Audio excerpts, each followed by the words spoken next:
The Entrepreneur Roller Coaster by Darren Hardy. Picture this. You're 18, fresh out of high school, clutching your life savings of $5,000. Every dollar earned pushing lawnmowers and doing odd jobs. Then your buddy calls about pizza, beer, and a movie night. Sounds perfect, right? You show up ready to relax. But surprise, it's not a movie. It's a business opportunity video for home water filters. While everyone else zones out, something clicks in your brain. This could be your ticket to independence, to making a real difference. Before you can talk yourself out of it, you've written a check for the whole $5,000. Days later, 2 massive pallets of water filters completely take over your dad's garage. He can't even park his car.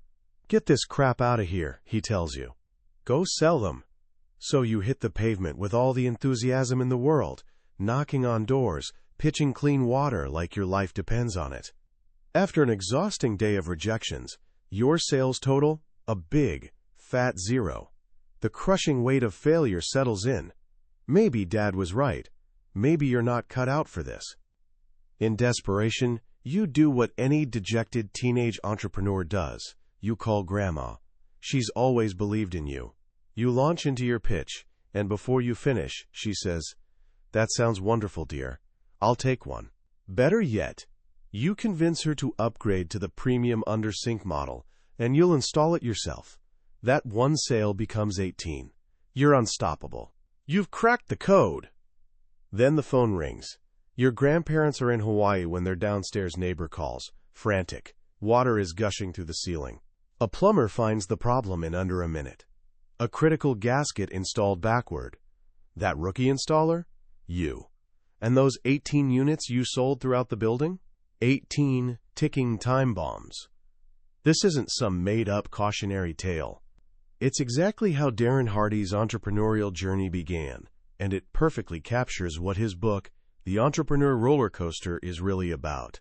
This isn't your typical business strategy guide. It's a survival manual for the gut-wrenching, unpredictable, absolutely thrilling ride of building something from scratch. For anyone who's dreamed of starting a business, tasted the bitterness of failure, or wondered if they really have what it takes, this book is your golden ticket. By the time we're done today, you'll understand what it actually costs to take this ride, and you'll have the essential skills not just to survive it, but to throw your hands up and enjoy every terrifying second. So what does it really take to climb aboard this ride? What's the actual height requirement for entrepreneurship? It's not your bank account. It's not some fancy degree or a flawless business plan. According to Darren Hardy, it's something far more essential. It's love. Steve Jobs once said that starting a business is so brutally hard that any rational person would quit unless they absolutely loved it. Elon Musk famously described entrepreneurship as staring into the abyss and eating glass. Who volunteers for that?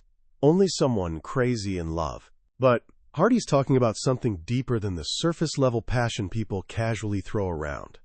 He argues that waiting to find your passion is just another excuse.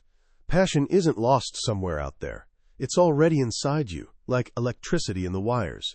You just need to know which switch to flip. He gives us 4 of them. The first switch is being passionate about what you do. Everyone focuses on this one, but it's misleading. Hardy doesn't sugarcoat it. No matter what you do, it's going to suck about 95% of the time. Even Richard Branson and Oprah spend most of their days in endless meetings, traveling, reviewing contracts, not the glamorous moments we see. Relying only on this switch is a fast track to burnout. The second, and far more powerful switch, is being passionate about why you do it. Hardy admits he doesn't love the constant flights, the deadlines, or the time away from family, but he's deeply in love with his why. Empowering entrepreneurs and being a source of hope and abundance. When your why is strong enough, it carries you through that difficult 95%. Mark Twain nailed it.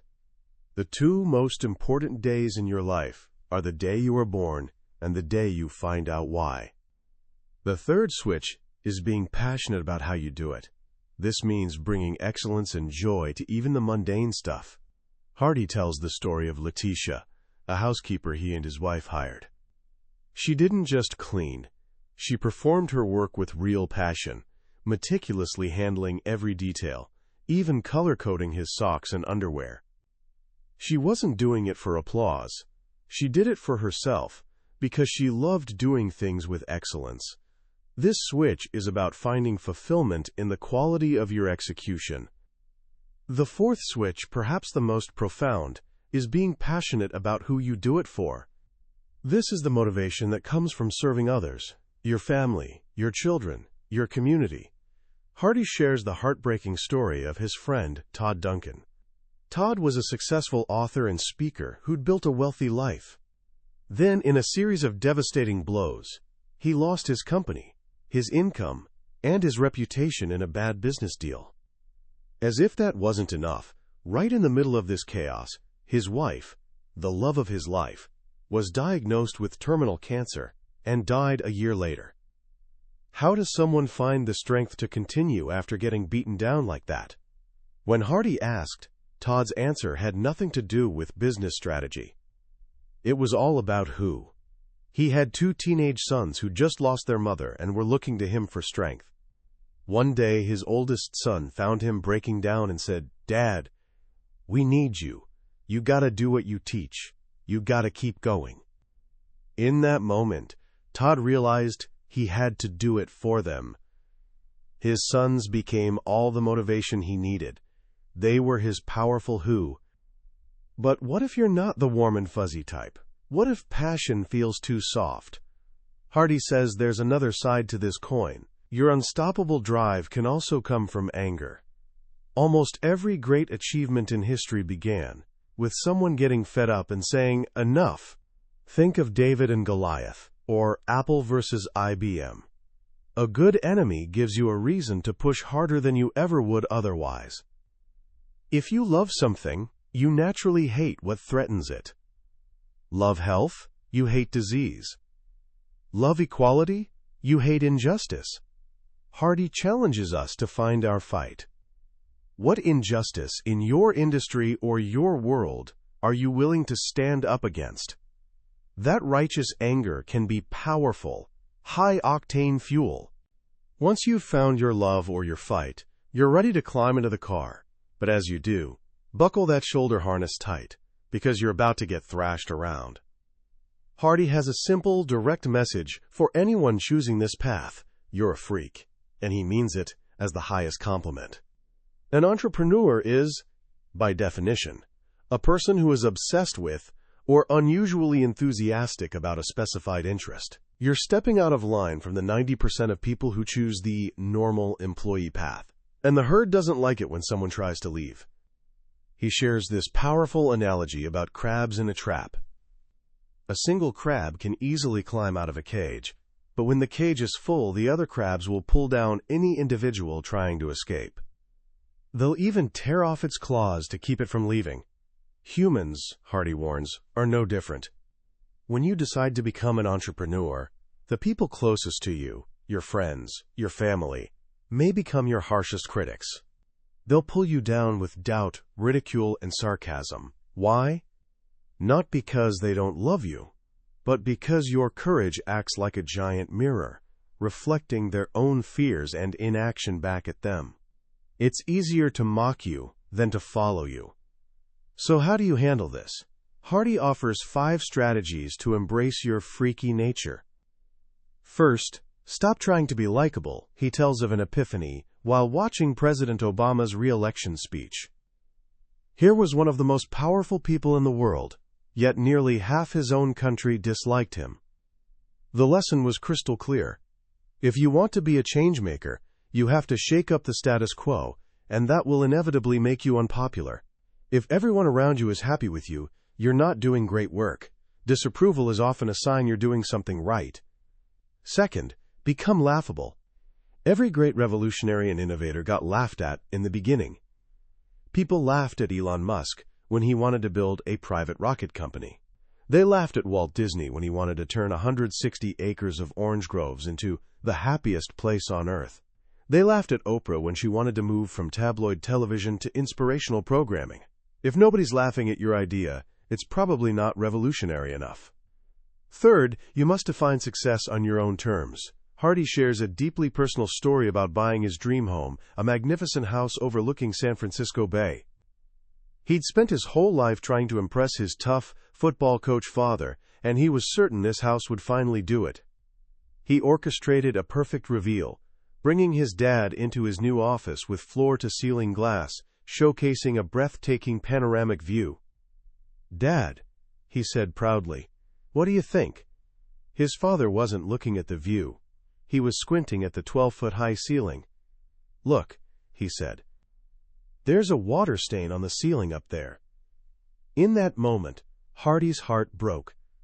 But through that devastation came liberation. He realized nothing he could ever do would change his father's perspective. He was freed from the burden of living for someone else's approval. That day, he decided to define success for himself. Fourth, get a grip. You have to realize how little other people's opinions truly matter. Hardy shares this striking fact. At the average person's funeral, only about 10 people will cry. And the number one factor determining how many people show up? The weather. If it's raining, most people skip it. When you realize this, the fear of rejection from strangers or casual acquaintances loses its power. Before worrying about someone's opinion, ask yourself, would this person cry at my funeral? If the answer is no, their opinion doesn't matter. And fifth, reduce your recovery time. On this ride, you will get knocked down. Failure is mandatory. The difference between winners and losers isn't whether they fall, but how quickly they get back up. What used to bum Hardy out for 2 weeks, he whittled down to 2 days, then 2 hours, then 20 minutes.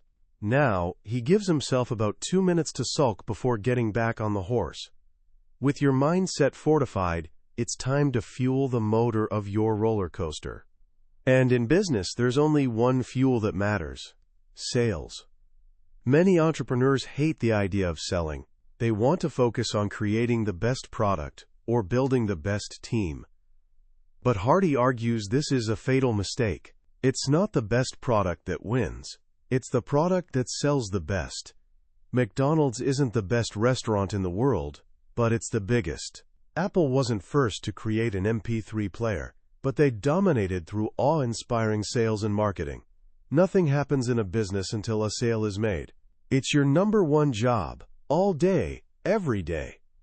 Hardy admits he once avoided selling at all costs. He tells this hilarious story about how, early in his career, he'd spend hours wandering through Nordstrom, dreaming of the clothes he'd buy when successful, all while avoiding the hard work of actually making sales calls. His prospecting trips came to an abrupt end when a mall cop escorted him out, suspecting he was shoplifting, and told him, "Shouldn't you be out selling something?" It was a wake-up call. You can't hide from sales. Your business depends on it. But how do you become great at selling if you hate it? You reframe it. Hardy shares 9 steps to build your sales muscles, and the first is most important. Don't kill your customers. Stop selling. Start helping. He recalls labeling his prospect list a hit list. A mentor saw it and told him, "No one wants to be your next hit. When you think of people that way, you treat them that way." He had Hardy cross it out and write, "Families I'm going to help next." This simple shift from getting to giving changed everything. Once you're focused on helping, you need empathy. Hardy says to get in bed with your customer, mentally of course. Before they fall asleep at night, what are they worried about? What are their deepest fears and hopes? When you understand this, you can speak directly to their hearts. And you discover what they need by asking questions, not by talking. He warns us, don't be a first date Fred. Fred was a friend who could get any woman to go on a first date, but never got a second, because he spent the entire night talking about himself and what he wanted. The old saying, find a need and fill it, is wrong. The correct version is, find a perceived need and help someone fulfill it. If the customer doesn't perceive the need, there is no need. Once you understand their perceived need, you must sell like John Lennon. This isn't the Beatle, but a real estate agent in Miami who sold over $3.7 billion worth of property in just 6 buildings on a single street. His secret? He never sold the same apartment twice. For one client who loved vintage cars, he sold a $4 million parking space that happened to come with an apartment. For another, he sold a $6 million closet. He discovered what was most important to each client and connected his product directly to that desire. Hardy continues with other powerful sales strategies. Never make a cold call. Instead, find a bridge through a warm referral. Don't sell one by one. Sell in bulk by targeting influencers who can bring you entire networks of customers. When you do go after a prize client, use a shock and awe campaign to stand out from the competition. But don't waste that energy on everyone. Sell to the best, forget the rest. Focus on the top 10% of clients who generate 90% of your profits. And finally, narrow your focus even further to your dream 50 inches, the handful of key clients or partners who could single-handedly change your business's future. Now that your business has fuel, it's time to fill the empty seats on your roller coaster. It's time to build a team. This, Hardy warns, is where most entrepreneurs make their costliest mistakes. We're hopeless romantics who fall in love with anyone showing enthusiasm for our idea. We hire on hope, but you can't hire hope. You must hire evidence. He tells a story about hiring an executive assistant named Amanda. She was a huge fan of his work, had read all his books, and gushed with enthusiasm. He hired her on the spot, but she was completely incompetent. She lacked basic skills for the job, and employing her became more work than doing it himself. Eventually, he had his sister-in-law, a high-level executive assistant, take over the hiring process. She recommended Maggie. Maggie wasn't a superfan. She didn't light his hair on fire with passion, but she was a rock star at her job. The lesson was learned: hire for skill, not for flattery. Your mission is to fill your company with A players. Good is not good enough. B players hire C players, Steve Jobs warned, leading to a bozo explosion. A players, on the other hand, attract other A players. They're the ones who win. And best of all, A players are free. They generate far more value than they cost. So how do you attract them, especially if you can't compete with big corporate salaries? You have to know what they truly want, and it's probably not what you think. Money is number 5 on the list. The top 4 things A players look for are working with other great people, having a great challenge, seeing a clear opportunity for advancement, and the chance for personal growth. If you build a company that offers these things, you'll attract top talent. And finally, you must embrace the F-factor fun. But this isn't about ping-pong tables in the break room. It's about creating meaningful work. As one highly successful CEO told Hardy, what makes work fun is doing meaningful work. With a team of A players buckled in behind you, there's only one seat left. The one in the very front. It's the scariest, but also the most exhilarating.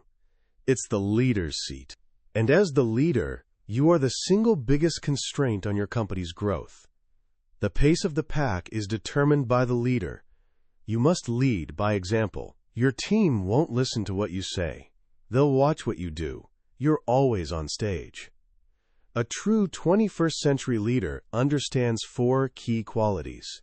First, as we've said, they set the pace. Second, they're willing to do what's unpopular. The aim of a leader isn't to be liked, but to lead. Third, they grow others. A leader's job isn't just to grow a business, but to grow people.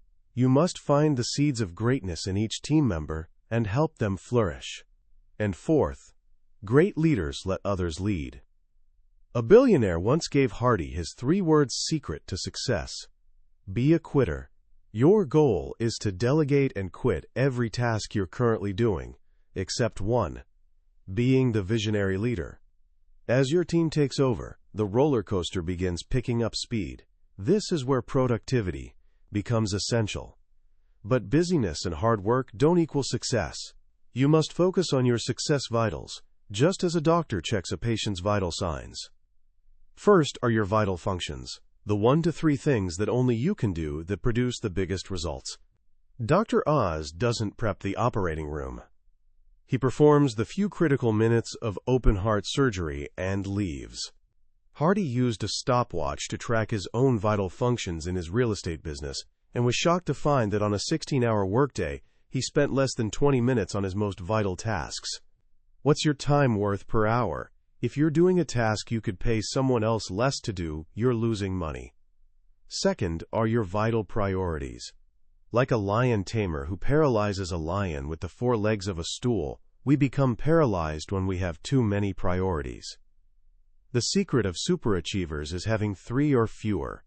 Warren Buffett's method is to write down all your priorities, circle the top 3, and then throw the rest of the list away. This requires mastering the most important skill of success, saying no. Third are your vital metrics. You must track your progress. Hardy offers a simple, massive transformation formula. Identify your 3 biggest goals, determine the 1 or 2 key habits needed for each, and then track your performance every single day to prevent drifting off course. And fourth are your vital improvements. Knowledge isn't power, action is. It's better to read one great book 32 times than to read 32 different books and apply none of them. Invest in yourself and go deep with what works. As the ride reaches its peak speed, you come to the final, most thrilling part, your hands in the air. This is about facing fear. Hardy compares the entrepreneurial journey to his first ride on Space Mountain, a roller coaster in complete darkness. You can't see the twists and drops coming, which makes it terrifying but also exhilarating. He reminds us that fear isn't real. It's an illusion created by our ancient, primitive brain that's still wired to see predators behind every bush. Your brain sends the same panic signals when you're about to make a sales call as it did for our ancestors facing a lion. To conquer this, you need to hack your brain. First, get real. You're not going to die from making a phone call. Second, realize it's the fear of fear you actually fear. The anticipation is always worse than the event itself. Third, all you need is 20 seconds of courage. For just 20 seconds, shut off your brain and run right at the thing you fear. That's all it takes to break through the initial resistance. Fourth, focus on the task, not the outcome. Don't let your mind magnify the stakes. Fifth, habituate yourself to fear. Do the thing you fear over and over until it loses its power. And finally, make failure fun.